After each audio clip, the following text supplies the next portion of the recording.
it's community conversation about mental health. Okay.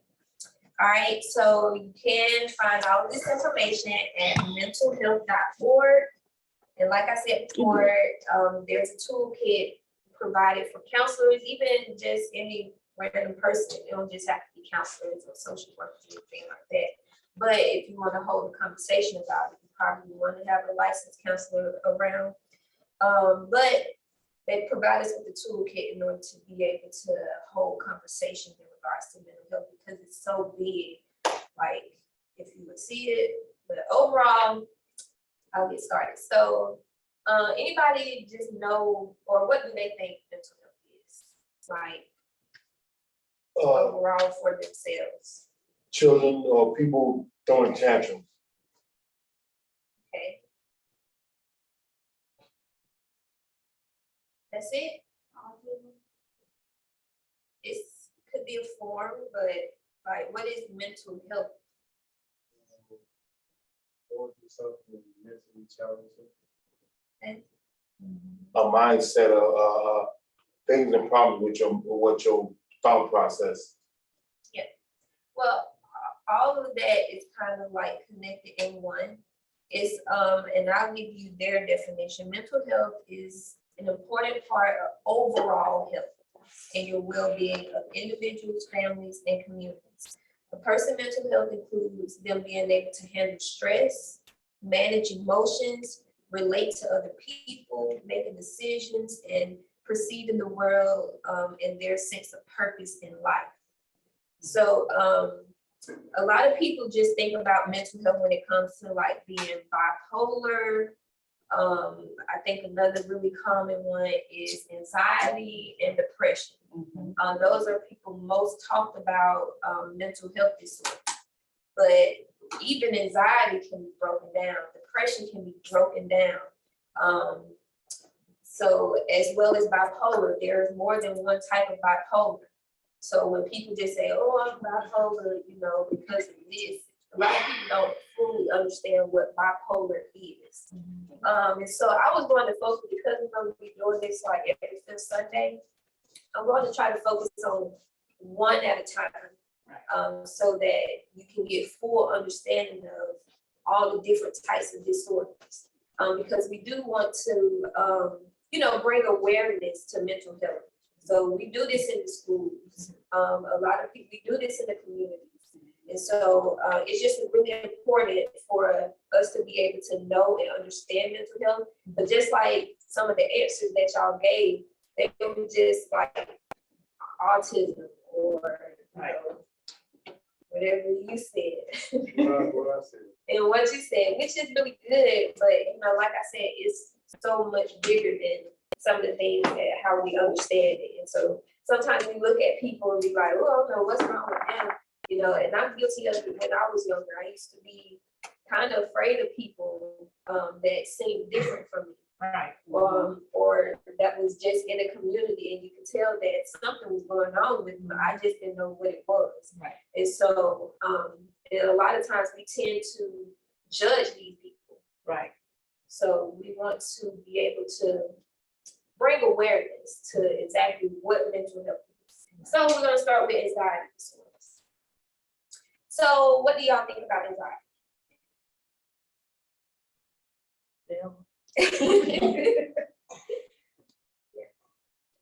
Overwhelming. It can be very overwhelming. Scary, overwhelming. Yeah. I think it's a fear. Yeah. It has a lot to do with fear and worry, anxiety. So here's some of the different types of anxiety disorder. It's not just anxiety. So you have generalized anxiety disorder, and I'll try to explain what each of them means so that you'll be able to kind of fully understand some of them. And what I don't want you to do is diagnose yourself in here. Okay, so because like I said, with mental health being such a big topic, it's best to see someone, whether it's your doctor, and your doctor being able to refer you to someone if they notice certain symptoms and signs that you have provided them with in regards to what's going on with you. So sometimes we like, oh, that's me right there, you know, but also there are other disorders that kind of may be in that same way of symptoms and signs. And that's why you're like, oh, I don't know which one of these I got, because, you know, some of them kind of link up with each other. You have some of the same signs as, yeah, that are similar to one another. All right, so like I said, the first one is generalized anxiety disorder. So it's just excessive worry for no reason. Like you just worry and don't really know fully why you're worried like this. And it just can be an overwhelming feeling for you. But then with the generalized anxiety disorder, the next one is panic disorder. That's another form of anxiety. It's this intense fear that brings on a panic attack. And you kind of like hyperventilate. You just like, oh, you're walking around, you know. And a lot of this stuff, what kind of got me into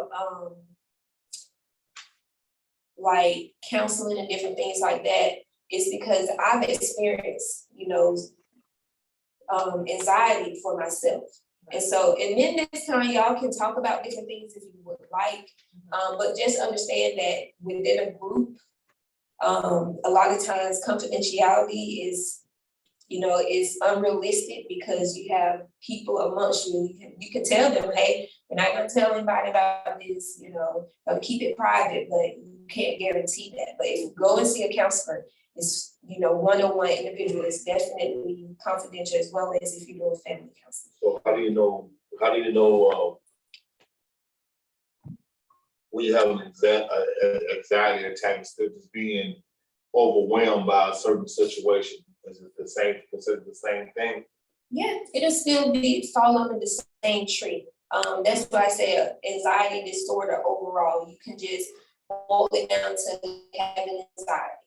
At that point, that doesn't mean that it's ongoing for you, you know. And that's why it's best to go ahead and make sure that you go and see someone, because they based off of this anxiety of rather, hey, how long has this been going on? And then they can pinpoint that it's been going on for a certain amount of time. Then they'll be able to say, okay, this is like panic disorder, or this seems like just generalized anxiety disorder. It's just a common generalized anxiety. Londale. What can cause Well, a lot of different things. That's a good question. All right, so a lot of different things can cause anxiety. And most times, well, I won't just say most times, but a lot of times it comes from different traumas. You know, it can be linked back to our childhood. It can be something that kind of just suddenly happened. You get into a car accident and it kind of brought amongst this post-traumatic type of stress for you, you know, and then that kind of leads to anxiety where you're worrying even when you're driving because you're like, oh, this person may hit me. But like I said, different things can bring about anxiety. And for some people, it sometimes seems like it just comes out of nowhere. Even people that just, I'm going to talk about each one of these because like it's so much. All right, so back to, I'm going to go over all of that, but I need to explain each one of them so that you understand. So I'll just say them all. So you have generalized anxiety disorder, you have panic disorder, you have social anxiety, you have specific phobias, you have agoraphobia, a separation anxiety, and sometimes even a medication can cause anxiety. So you have to be mindful of different medications that you're taking, because that can cause anxiety too, and that's called medication-induced anxiety disorder. So it's so many different types of disorders. And so the agoraphobia disorder, this one is when you have an intense fear of being in a place where it seems hard to escape. And I'm guilty of that. Right. Like, that's something that I still haven't fully figured out yet for myself, because when I'm talking about an airplane, I'm talking about someone I'm out of control.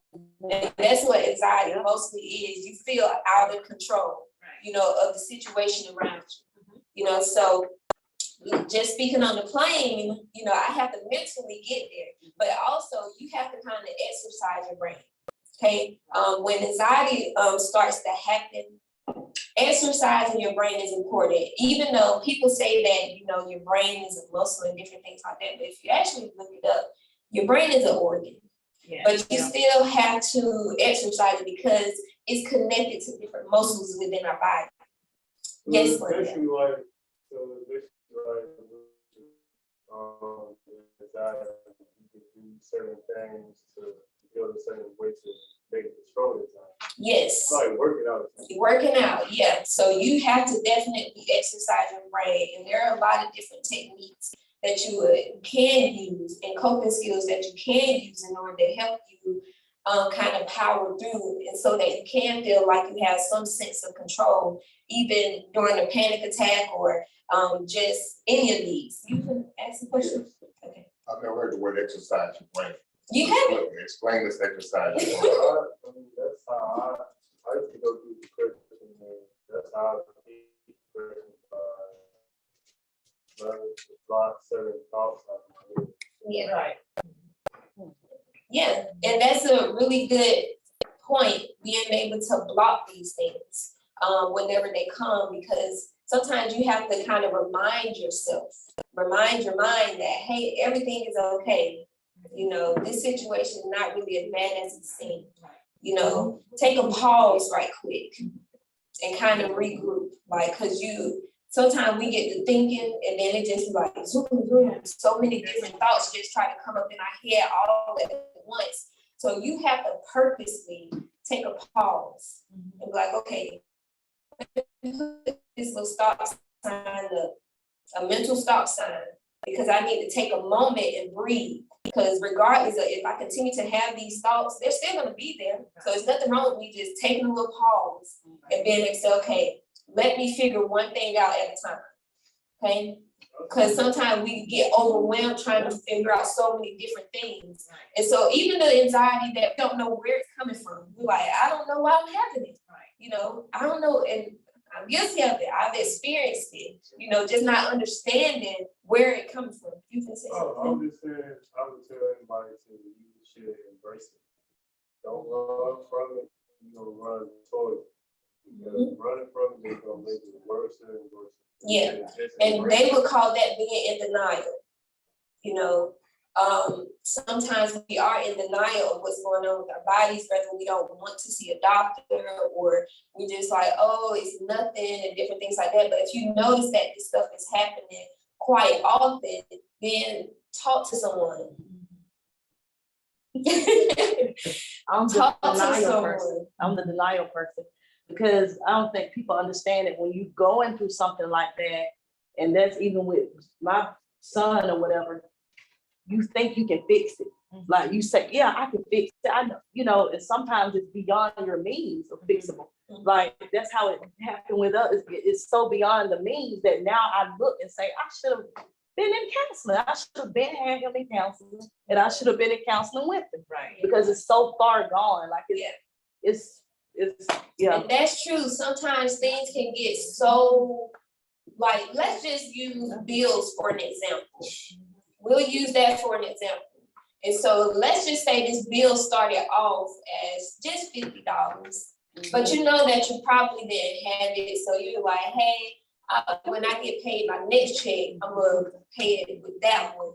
And so then I'll be caught back up. So it'll probably be $100 at that time, but I'm gonna make sure I pay the $100 for my next check. But then your next check, some other stuff came up that were kind of more important than you felt was more important. So you was like, hey, I know I was supposed to pay this. So you may call, like, hey, I'm gonna just call them and say, can I put in a extension or something like that? Yeah. So then, you know, this bill is just continuing to grow, you know, because now it'll be up to $150 and it continues to grow.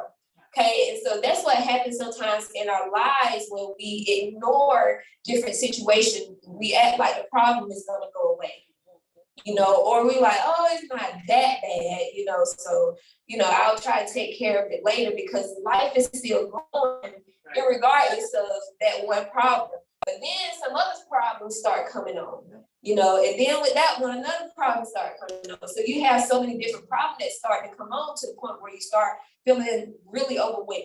And then you're like, oh, I can't do nothing right. I can't do nothing. You know, everything always against me. But sometimes it's like, hey, did you try to resolve anything in the beginning when you started noticing these different situations that was beginning to happen, that you noticed that was starting to happen, but you ignored them because you felt like those situations were probably going to just like, not that you thought they were going to go away, but sometimes you're like, hey, I'm just not going to think about it, you know? So at that point, we're kind of in denial.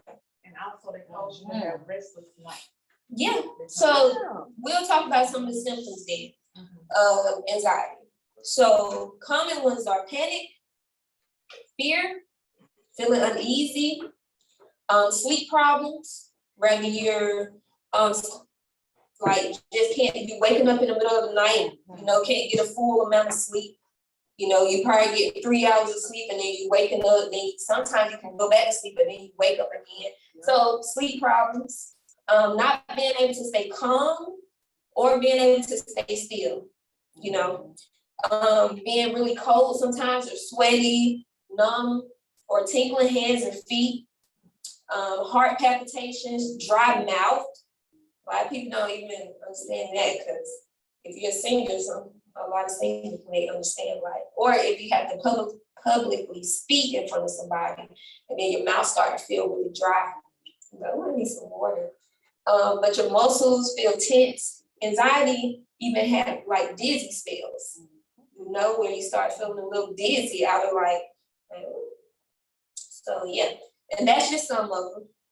All right, so here are some of the causes like Lindell was asking about.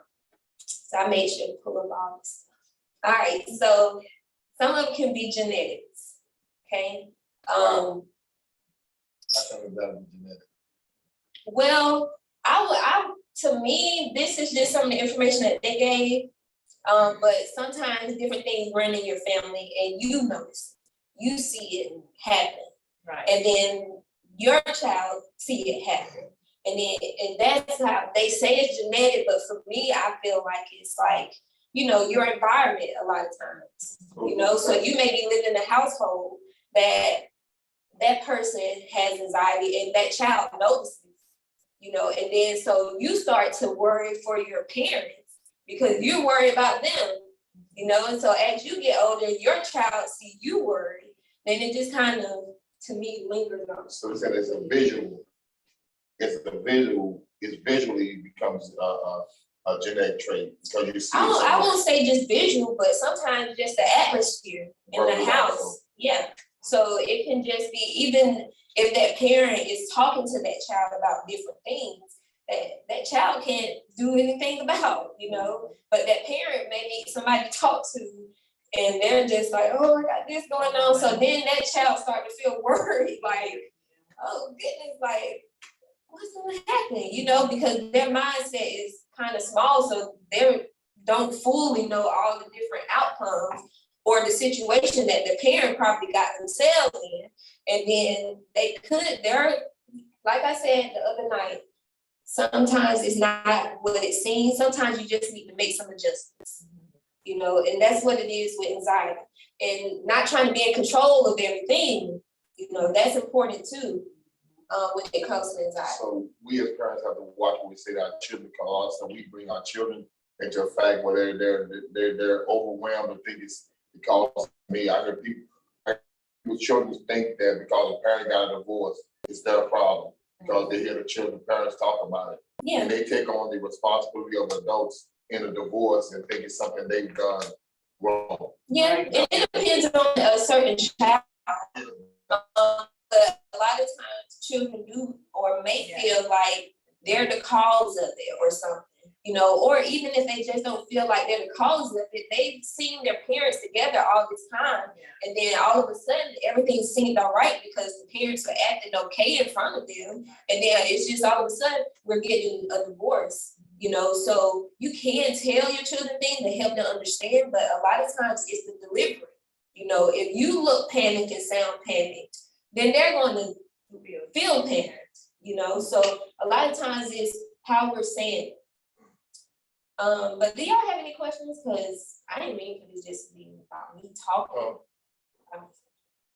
Well, okay, in a church setting, what can we do in a church setting not to, I know you can't really ask questions, but in a church setting, in ministry, do you ever see this happen in ministry where it's overwhelmed?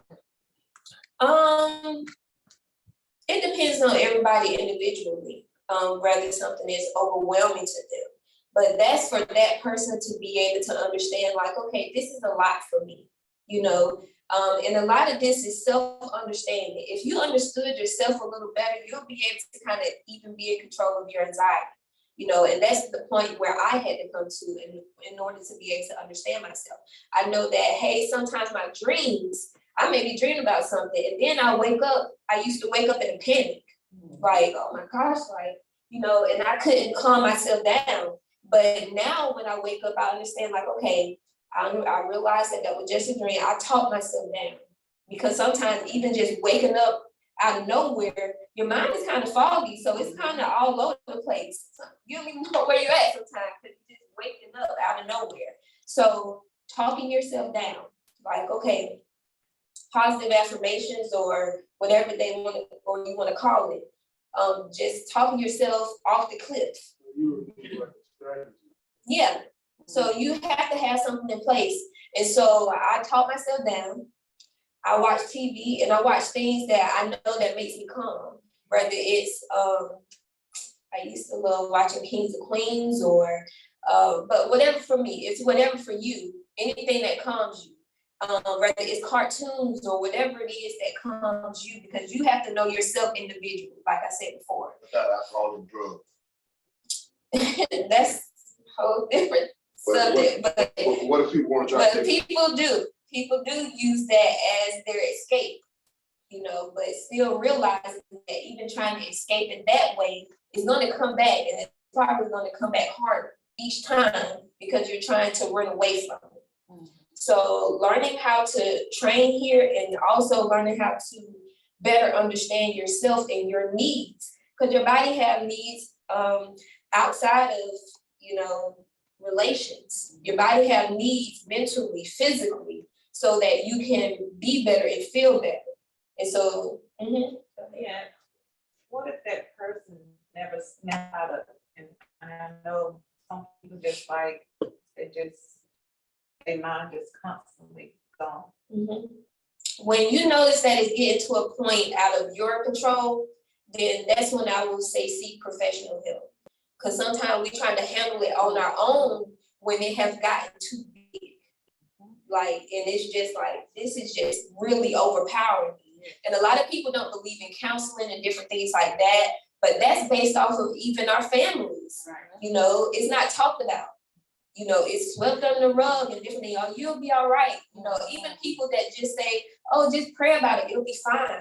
But, and even that's okay, because having faith is something that we're like, hey, if you have ever experienced, like if you've ever been in a substance abuse program, you go to AA or anything like that, God forbid any of y'all have to do that. But they base it around spirituality. And they don't say, hey, it has to be this or that, but they say, hey, you need to be able to have something higher than you. You know, you need something more powerful than you. And that's where for us, God steps in.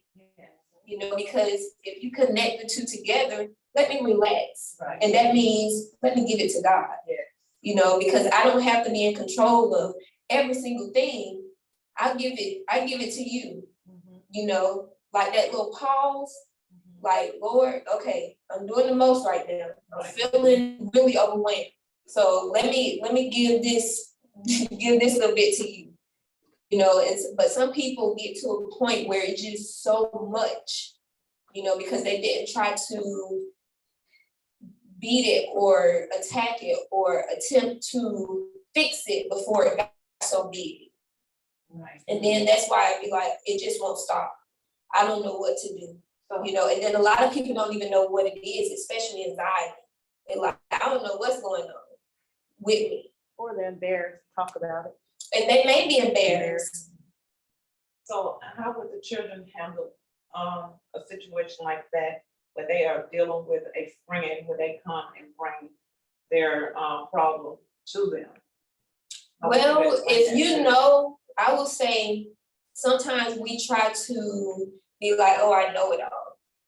Nobody knows it all. You know, we all learning and we all figuring different things out.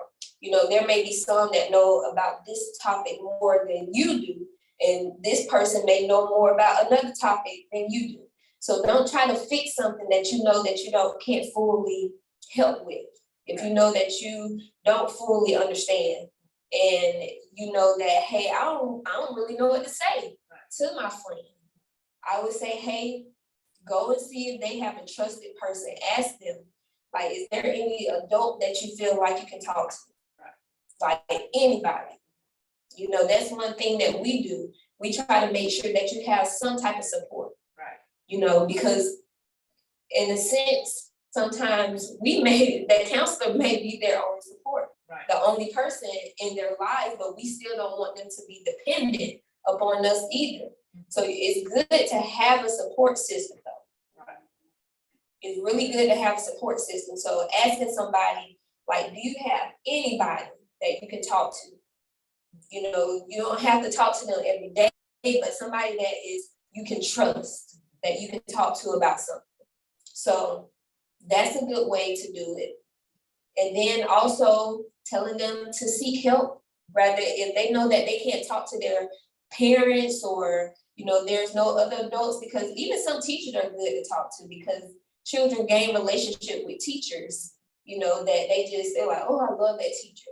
So you can talk to that teacher, like, go and tell Miss such and such, you know, encourage your friend to talk to somebody outside of just you, because some of their problems are even bigger. And so while I'm saying this, you know, there are crisis hotline for crisis suicide hotline. And for us here, our local number for Georgia Crisis and Access Line is called GCAL. That number is 1-800-715-4225. For Georgia, you can call for Alabama too, but it's 24 hours availability. You can call that number at any time, and it's called GCAL. And again, the number is 1-800-715-4225. If you know that someone that is dealing with suicide or any crisis that they feel like it is too much for them to handle. Okay, so I wanted to make sure I throw that out there. All right, and also this is not a counseling session, this is just informal information. Bringing about mental health awareness, like I said in the beginning. Do y'all have any questions before I continue? With children in school right now, with the work study in school right now, are the counselors at school available for the children if need be? Yeah, they should be. And the difference is school counselors are different than, you know, licensed counselor, unless you have a licensed professional counselor at that school. But school counseling is a little bit different. They have more duties in the school, so they may not be accessible right away, but you can go to their office, or you can tell your teacher that you need to talk to a counselor. But, well, they can be licensed either way, but school counselors, just their title is a little bit different. So they're not just bringing you in for, you know, sessions for the whole school. But if you individually have to speak to a school counselor, they know all the same stuff. Yeah. And if they can't help you there, they will be able to refer you or your parents to somewhere. Right. Or as the parent, they may be able to refer you to an outside resource, whether it's New Horizons, Pastoral Institute, Rivertown. I don't know all of Alabama's, because I'm Georgian, so. What if a child's pride or fear gets in the way of them going to, they don't want to be, what do you suggest if a child's like fearful you feel embarrassed about saying you gotta talk That to same that peer friend, pressure. that same friend, if a child has any friend, that same friend that you're talking to, you should be a friend in order to be able to say, hey, I'll go with you. Okay, so, hey, let's go talk to this person together. Because sometimes people do need that help, just like in church when they say, hey, you wanna come up, join the church, or, you know, give your life to Christ, you can bring somebody with you. You know, so sometimes it's encouraging, you feel supported, and that's why I talk about support. If you have anybody, even as that friend, if somebody is talking to you and they don't feel like they want to talk to somebody, you can often say, hey, I'll go with you to talk to this adult. But definitely do your best to try to talk to an adult for the most part, because they'll be able to fully help you. Go to a counselor with them, and that person will refer you to whoever you need to in that time or in that moment. Right. All right, so I said that genetics can be a cause of it. And then brain chemistry. Where there may just be something off here, you know, where, hey, then that's definitely kind of out of your control. And so it's best to go and see a doctor so that they can be able to do whatever scans or whatever they need to see, hey, what's going on with this person? And so, and also you have to make your doctors do their job. Yeah. You have to make your doctors do their job, because they're like, oh, it's all right, like this, that, and the third.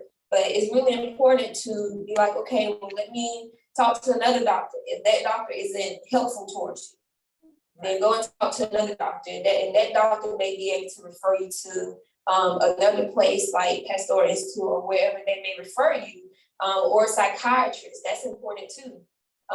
If you see a psychiatrist, and they will definitely be able to better help when it comes to like brain chemistry and different things like that.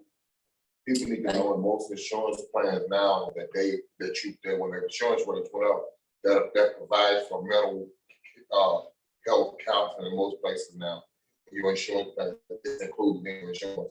Yeah, then some people don't have insurance, so I'm like, go to New Horizons, you know, they're nonprofit, and so if you live in Georgia, I know that's one place that you can go to, New Horizons. Does Georgia take Alabama? Georgia, they do not take Alabama insurance, but in Alabama you can go to, it's in Opelika, don't know the name of it, Valley, is it Valley something? In Alabama. Don't fully know about Alabama, but I'll provide some resources again for our next one. Because really, like I said, I'm licensed in Georgia. But the next thing that can cause it is environmental stress. So this refers to stressful events you have seen or lived through. Life events often linked to anxiety disorder include childhood abuse, neglect, a death of a loved one, and being attacked, or even just seeing violence. That can cause it as well. So your environment plays a part in your ability to be, you know, to handle certain things. And then if you felt like that was overwhelming to you, your body is going to respond or react to whatever happened. Drug withdrawal or misuse. So it can be drug related as well, where anxiety starts. And a lot of people say, you know, marijuana is, you know, okay to do, but it's linked to a lot of different things like anxiety, where you, especially a first time user, and you use it, and then you start feeling these heart palpitations and different things like that, that is a form of anxiety. And it caused or induced by the drug itself. You use the word palpitations twice and 3 times. What if the only one person knows what palpitation is? Palpitation is just your heart beating fast. Yeah, it's an irregular heartbeat. So marijuana thing, that's considered a drug or herb? Legally, it's considered a drug. And so where I'm doing things based off of legal. But they're making it. but is it made legal here yet? You already talked to them. But is it? Huh? But is it right now today? Today, is it legal? So it's considered a drug. Yeah. Was it made by man or was it put here on earth? Well, different things with that, because a lot of people, your drugs are not the same no more. It's tainted because a lot of people put different things in marijuana. Marijuana is not, just growing, but that I'm not talking about drugs right now. Nothing against you, but I'm not a substance abuse counselor right now. I'm talking about anxiety disorder. And if you want more facts in regards to marijuana and different things like that, you can look it up too. It's all I online. had another question about alcohol. Like, they say alcohol is bad for you, so but they have alcohol and like certain other things, like toothpaste and stuff. Yeah, but it's the amount of alcohol. But can't you like get intoxicated by drinking like mouthwash or something like that? If you drink the full container, yeah. And mouthwash isn't meant to be drunk. It's meant to, just swoosh around your mouth and spit it out.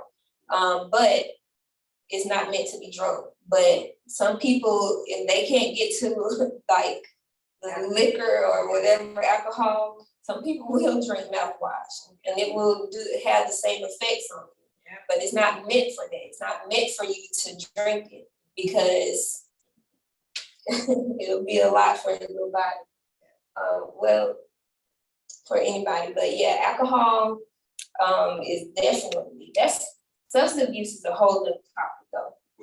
We'll decide next session. You had a question, Jalen? Like when you like open it to nobody about it. Okay, so there are people that is just kind of like to themselves. They isolate, but that will, I think when people are isolated, they may not feel like they have a friend, or they may not feel as though they can talk to certain people, because a lot of times they may have been hurt by people, especially at school. They could have been bullied, they don't feel welcomed, or whatever it is, whatever the case may be, for a person that doesn't feel like they can't talk to anybody. That comes about your surroundings at that point. Yeah. Like, you see a person and you notice that they're always alone and different things like that. Attempt to be their friends, so that they can grow and have some support. I would say also, like, just going to people with your problems. Some people use that against you. Mm-hmm. And that builds about trust. People don't trust people, like I said, because they probably have been hurt by a person, or hurt by multiple people, so it's like, I don't, but that comes with the people around me. Like, who are my surroundings? And it's going to be hard for just a person that don't know anything about mental health and different things like that, and it's just, let's say it's just a person at school and they just like isolating different things. A person won't just know something all the time. We don't grow up just knowing certain things like, I know I need to talk to somebody, so I'm going to talk to them. No, some people feel like it's better for them to just leave it inside, but leaving it inside, it's like a Coke bottle. If you ever shook up a Coke, and all that stuff just start to build up inside of you, you open that Coke bottle, it's going to explode. And that's what happens to a lot of people because they don't trust anybody, so they decide to hold everything in, and thinking like, this is better for me. Like, I'm handling it on my own, but you're really not handling anything. You're just ignoring it and deciding not to talk to anybody about So it. what do you do if that person is closed up and don't like to talk about it? As an outsider, you see them. I know you can't give. What do you recommend for that person to try to get that person over whatever?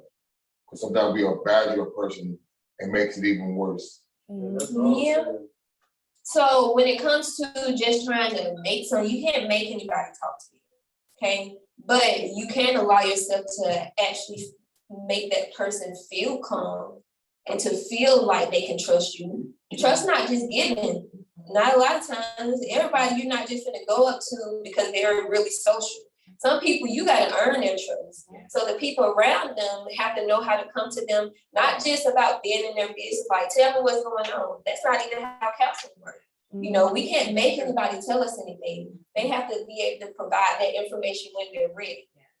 You know, Awesome. yeah. So just being able to talk to them, it don't have to be about that problem or whatever you know or think is going on with them, or even why they quiet. Just go up to them and talk about something else. So what happens if you constantly forcing that person to give you the answer, what's going on with you? What you think, happen in the mind of that person, what's going on in that person's mind? It depends on the person, but it can be frustrating. Yeah. You know, it can be annoying. Mhm. And then they're not gonna want to talk to you, period. They're not even gonna try to, have a conversation with you because it's like a forced thing that they're not ready for yet. That's why I advise anybody, like, if somebody is really going through something and they're like, I don't want to talk about it, and you're like, just tell me, but at that moment, they may not want to talk about that problem at that moment. It doesn't mean that they're never gonna want to talk about it. And they have the option to be able to say, hey, I'm ready to talk now, without feeling criticized about being ready to talk at a later time. But give them that option to not talk about it at that moment. They may still be processing whatever it is in their mind and trying to figure out even how do I want to say this. They may think that it may offend somebody, or they may think that that person don't really care, but you give them time to be able to process it, but still be there for them in the process while they're processing. Not fully just focusing on what their problem is, but knowing that you're not a problem for them. Like, Oh, I'm sorry, go ahead. And another thing, we deal with a lot of children that have to cope with death. And by them being so young, they don't don't understand death. They take them to another level in a dark place in their mind. And so how can we try to get them what they need to be? When it comes to grief, everybody griefs look different. Right. And some people, I don't know if y'all have ever seen this, but this person may seem like they're so happy at the funeral that everybody like, they sure is taking it well, ain't nothing wrong with them. Right. But then that person get home, Yeah. and then they're down and out. They may be able to feel okay while others are around, but when they're alone, it's like everything comes out. So a lot of times, we don't need to judge people. And I was coming to a point, but I don't remember what point I was coming to. But with grief overall, I would just say that they need a support system because we're not grieving anymore. So let's say that it wasn't our loved one that we lost, it was theirs. And so everybody was okay, like, oh, I'm gonna be there for you, I'm at the funeral and different things like that. But then all that stuff stops eventually. But that person is still there, dealing with that loss, dealing with the loss of that loved one. Okay, so I would just say offering your support is the biggest thing when it comes to grief. Right. And if their grief is so bad and people notice it around them, then they need to seek help because it's bigger than them at this point. Because on top of that loss, there may be other stuff going on, but that loss is just kind of overpowering everything else. But then they get to a point of depression and they don't want to do anything, they don't want to go anywhere, but finances is still coming. Right. Not coming, but finances are still needed because you have bills. So that brings on a whole other level of different things that you got to think about. So it's like grief is at the top, but other problems are trickling down. Right. Okay, thank you. But overall, don't stop being there for people just because you think that they're over it. You'll be able to tell when a person is kind of, you know, and I can't even say that. You may not always be able to tell because when they get home, like I said, by themselves, it comes back. But people have to know how to embrace death. A lot of people just look at it as death and they're not gonna see that person anymore. But, you know, putting your mindset in a place of, okay, especially if they were dealing with some type of illness, you know, like, okay, a lot of people like, oh, they not suffering no more, you know, or this, that, and the third. But I would just say being able to, whenever you start to think about that person, you know, think about things that make you laugh about that person. Right. You know, do a memory for them. You know, what was their favorite food? If I start to think about this person, I'm going to eat some of their food. Like, let me try this. I don't know why they ate this, because it sure is nasty. You know, bring about some laughter or happiness from when you know that person. Right. Because for me, I always think about like, man, I was so blessed to even get to know them. Yeah. You know, for them to even be in my life for that moment. You know, because I already know that people aren't going to stay here forever. Right. You know, so being able to say, man, I knew them. You know, and then being able to get in a better place. You're not going to get in a better place if you're not trying to be, but you're going to have to purposely try to get to a better place when it comes to that loss, because you have to understand that they are gone and they're not coming back. Right. So being able to get in a place where you're trying to make yourself happy again, you know, but if a person don't want to be happy, especially when it comes to loss, because they're just like down and out, like, I don't want to be happy no more because that person's not here. They may even feel guilty for being happy again, Right. you know? And so at that point, it's deeper than just that loss. They probably need to really seek some help and talk to somebody, you know, because now it's affecting their everyday life, their day-to-day life. Right. Right. But I would just say still, for a person that may have lost someone, talking to people about it. Don't not try to talk to people about this person. Right. You know, talk to your loved ones about it. If you have kids, like, tell them about this person. You know, visiting their grave. You know, on their birthday or something, going to do some balloons with the family, or, you know, if you want to do it with by yourself. But a lot of times, go there, like, hey, I'm gonna do this, make it a tradition, just going up on their birthday, throwing out some balloons. We're not throwing them out, but what you call it?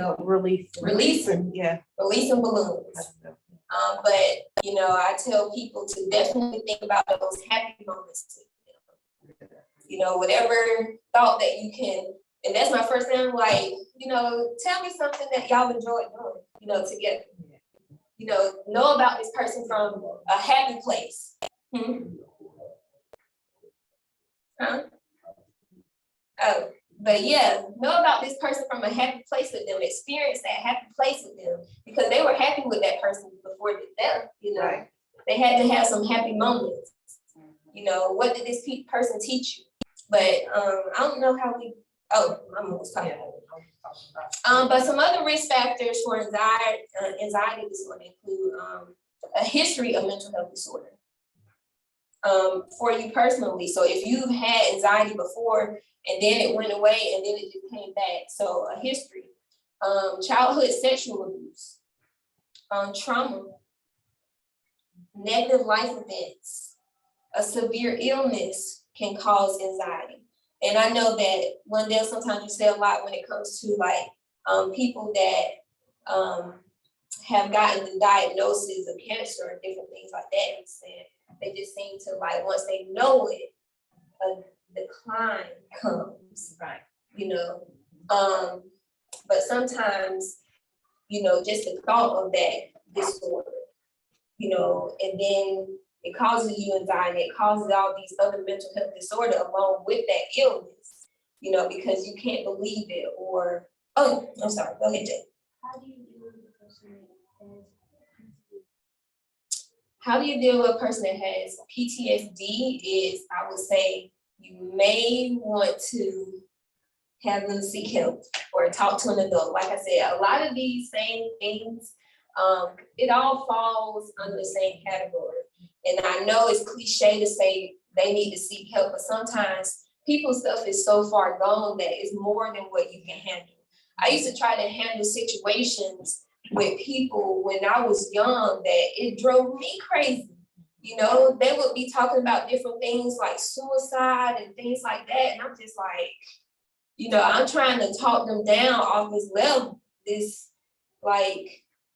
talk them down off this cliff, you know, but even I knew at that time it was more than what I was supposed to be handling. I didn't know mental health as much as I did now. But at that time, I would be trying to help them, and I'm really crying out myself because I'm like, Lord, if something happens to this person, it falls on me. I'm gonna probably feel bad, you know, like I'm going to take this all with me. And that's why I say you don't know how deep somebody's situation is. So if you're trying to handle it all yourself, it's probably going to be a lot on you because that means that you're taking on that person's problem. But you may want to tell them to seek some help.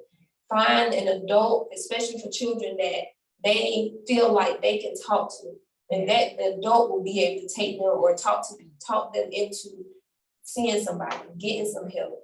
You know, especially if that adult may not know what to do or say themselves. Right. You know, but at least you know that, hey, I took it off my hands. Now somebody know more than just me. Right. You know, so it don't have to be fully my problem now. You know, but it's nice to do that and be there for people. But sometimes their problems are way more than what we can handle. That's right.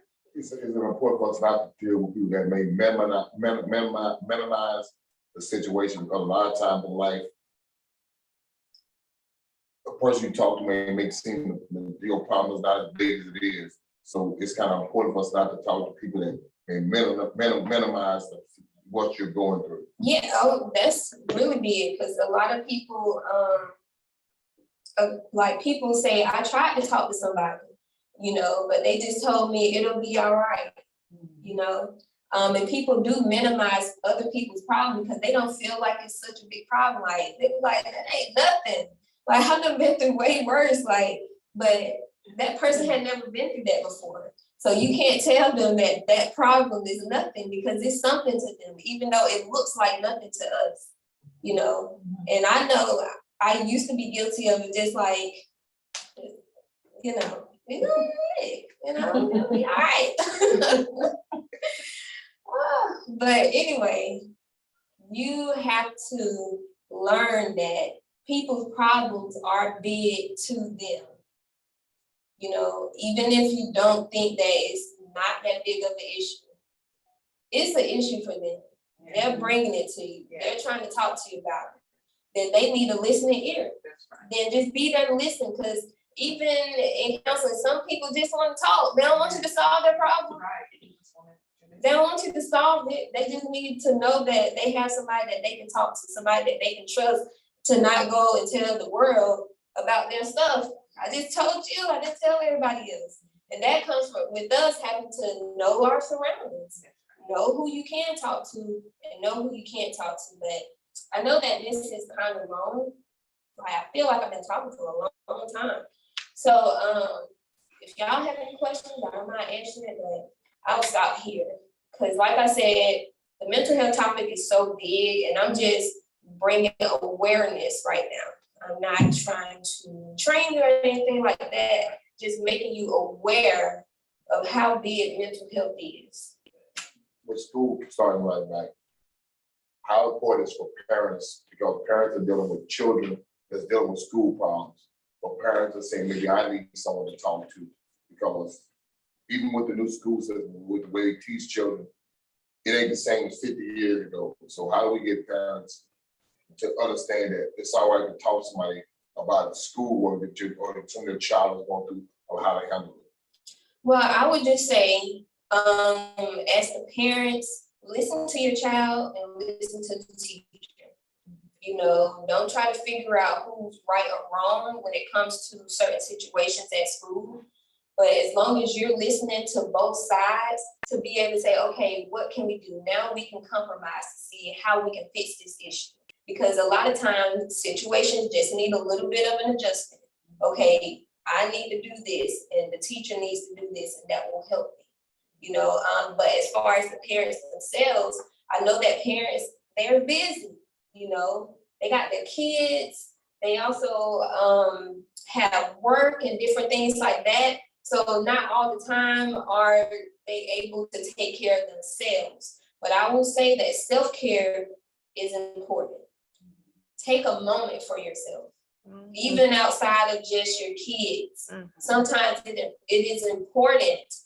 It don't even have to be you going everywhere and here, that, and the third, but just being able to take a moment for yourself, you know, so that, hey, I can take care of me. Whatever it is that I feel like helps me, whether it's going to get me a massage, I don't have to do it every day, but I need to have something that I do for myself. Whether I just sit in the bathtub or, you know, some people sit in the car. That's why I say, It is me. that's why I say, like, when you go on, I tell anybody going through something, you need to like take time for yourself and do something that makes you happy. Even if it's like me. That's why if y'all see me, I like to go to the gym and just get on the treadmill just to release thoughts and stuff. So. Yeah, you have to do something. That's why I talk about self-understanding. You have to understand yourself and know when you really need to take a break, when you really need to take a pause. Because it's important for you, you know, to feel okay. You know, but some people feel guilty, like, no, I got this to do, I got that to do, I got so much that I need to handle, that you feel bad or unproductive for not taking a moment for yourself. But take a moment on purpose, an hour a day. It's okay to say no. I need this moment for, you know. Yeah, setting boundaries is important. Yeah. Setting boundaries is really important when it comes to dealing with people around you. You can't say yes to everything. That will wear you out. It will wear you out. And it's all about your delivery. You don't have to, no, I ain't going nowhere. Like, no, just like, no, I'm not gonna be able to make it today. Or no, I don't have that right now. And like they can't get mad at you but they can get mad at you if you attitude them in the no. They like, why you gotta say it like that? It's gonna bring about a whole other argument just because of how you said no. But your delivery is everything. If you can just say, no, I ain't gonna be able to do that. You can even make it funny, like, I wish I could, you know. But saying no, you'll feel a lot better just because you didn't do something that you know that you didn't want to do. What I do is people think I'm not shutting down if I'm not responding to y'all. Yeah. But it's me and God time Yeah. and the positive. So sometimes I have to push other stuff to the side because it's me. Yeah. You know, and my mental is like, you know, I need that time. Right. So I'll just say, okay, look, I got this. Give me a minute. Let me get this together. And then it's me, God, and positivity. Yeah. Right. So I'm putting in my mind all the positive. Yeah. And releasing all the negative. And that's what I do. I don't have a TV in my room either. I don't do TV in my room because I feel like that's me and God's time in my room. Oh yeah. So, yeah. And that's a really good point. Being able to just in your spiritual sense to be able to have time with God, and that's helpful as well, like very helpful. And I will say this, sometimes we leave open room for people to assume. And that's what kind of brings on the problem, because nobody wants to feel neglected or unheard or anything like that. But they're just going to assume, like, I know you said, like, if you don't text back and different things like that, but if you don't leave that opportunity for people to be like, I don't know what they doing because I text them and different things like that, and they ain't even text me back, you know? You're leaving that openness right there for, like, they have no choice but to assume what you're doing because nothing has been told. Yeah, they don't know what's going on. So in order to have clear communication is important. when it comes down to a lot of stuff. Yeah, So in order to have, hold on just a second, but just in order to have open communication, you don't got to be transparent and I'm doing this and doing that. I'll get back to you. Like I'll call that way people don't feel neglected, you know, cause we're adults and still can feel neglected, like dang, like they ain't even answer my phone call and then call me back or nothing, you know? So they just feel in a type of way. And we're all entitled to feel a way because if it happened to us and we try to contact somebody, especially in the time of need, and they don't respond to us, we're like, they ain't even text. It's automatic. We feel a type of way. So people are gonna automatically feel a way if you leave it open for them to have assumptions because you didn't communicate that. Hey, I'll get back to you. I'm stuff with the diligent mental health. Yes. It falls along the same lines, you know, being able to manage different things. And a lot of people, you know, about managing life, period. Sometimes life is difficult, you know, and not all this knowledge just comes just out of nowhere. Everything that we do is taught to us, you know, and if these things aren't taught to us, we're gonna be who we are because that's what we've always known. So, and we'll think that it's okay, but you'll find some improvement there once you start to see like, okay, let me just let them know what's going on, why this, that, and the third. Most people know if they call my phone and it goes straight to voicemail, my phone died. Yeah. But that's because I've openly communicated that I don't charge my phone very often. You know, so everybody mostly knows that if it's going there, or they know that if they call me, I'm probably asleep or watching TV because I communicate that on the phone, like, hey, I'm trying to watch my show.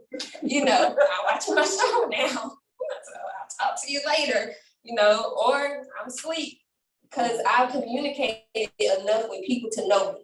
To be able to say, hey, it's these three options. She sleep, she is watching TV, or she did not charge that phone. I've left all those open communications for people not to assume negative things about me. Of like, dang, she ain't calling back or nothing, you know? Yep, that's been one lately. I'm in a session right now, so in that I've opened that communication though.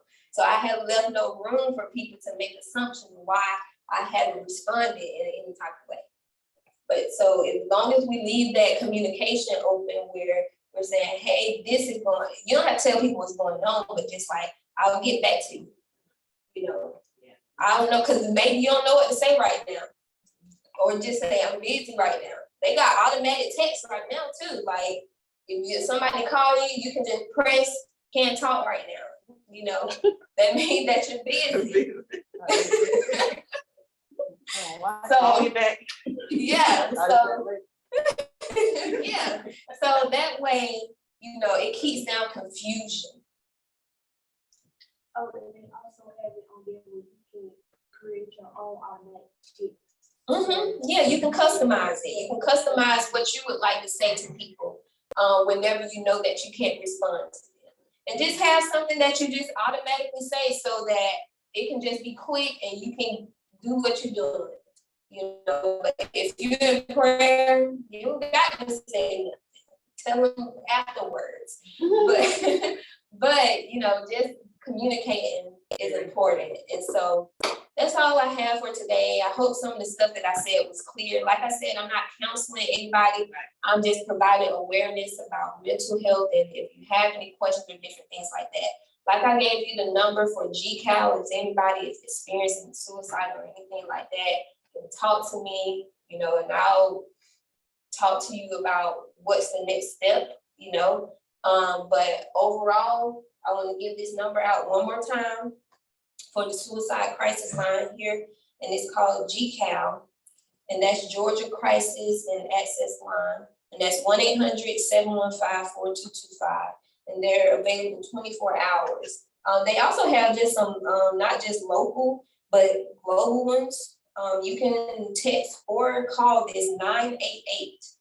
That's it. You can text or call that number, and they'll be helpful to you as well. Okay. Thanks.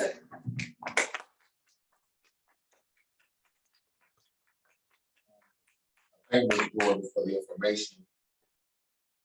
Ms. Jordan, this is church services, a different church service where I decided on Fifth Sunday, we're gonna give out information, help people do some things or have resources to their availability just for life problems.